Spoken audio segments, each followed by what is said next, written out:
So hello everyone, welcome to this channel. আজকের এই ভিডিওটা WBG 2025 যারা স্টুডেন্টস আছো তাদের জন্য ইম্পর্টেন্ট হবে। এটা একটা অফিসিয়াল ডেটা বলতে পারো, নিউজ পেপার থেকে কালেক্ট করেছি আমি, এবং এর ফলে তোমাদের অনেক বুঝতে সুবিধা হবে যে এবারের কাট অফ কি যেতে পারে না যেতে পারে, কম্পিটিশন কিরকম হবে না হবে।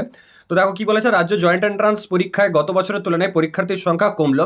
রবিবার ছিল এই পরীক্ষা, মানে 27 এপ্রিল। জয়েন্ট এন্ট্রান্স বোর্ড সূত্রের খবর, এবার পরীক্ষার্থীর সংখ্যা ছিল 1,01,679 জন, মানে প্রায় 1,01,000 জন দিয়েছে, ঠিক আছে, পরীক্ষা। গত বছর পরীক্ষার্থী হিসেবে নাম নথিভুক্ত করেছিলেন 1,42,692 জন, পরীক্ষা বসেছিলেন 1,13,000। মানে এই যে অ্যামাউন্টটা বলা হচ্ছে না, 1,01,679 জন, এটা মানে পরীক্ষা দিতে গেছে, আর বাকি স্টুডেন্টস কিন্তু পরীক্ষাই দেয়নি।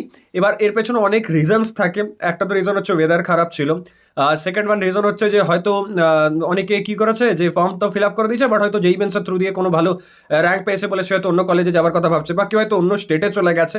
So there are different aspects. তো এখানে বলা এটাই হয়েছে যে আগের বছরের তুলনায় এবারের যে পরীক্ষার্থী সেটার সংখ্যা কিন্তু অনেকখানি কমেছে। বাট ওভারঅল আমি একটাই ব্যাপার বলবো, এবারের এক্সাম যেটা, সেটা এক্সামের কোশ্চেন পেপারও কিন্তু অন্যবারের তুলনায় কম্পারেটিভলি একটু ইজি এসছে। তো এখানে টোটাল যে পরীক্ষার্থী সেটার সংখ্যা কম, প্লাস পরীক্ষার যে কোশ্চেন সেটাও একটু ইজি। তো তার জন্য কাট অফ মাইনর হলেও কিন্তু ভ্যারি করবে অ্যাজ পার মাই প্রেডিকশন। বাকি অফিসিয়ালি অনেক কিছু ডেটা নিয়ে আমরা আসবো চ্যানেলে, কাট অফ বলবো যে এক্সপেক্টেড কাট অফ কত, আলাদা আলাদা কলেজের আলাদা আলাদা ব্রাঞ্চের, কিভাবে তোমরা কাউন্সিলিং করবে, সব রিলেটেড ভিডিওস আসবে। তার জন্য চ্যানেলটা সাবস্ক্রাইব করে নাও। দেখা হচ্ছে নেক্সট ভিডিওতে। থ্যাংক ইউ, ভিডিওটা লাইক করে সাপোর্ট দেখিও।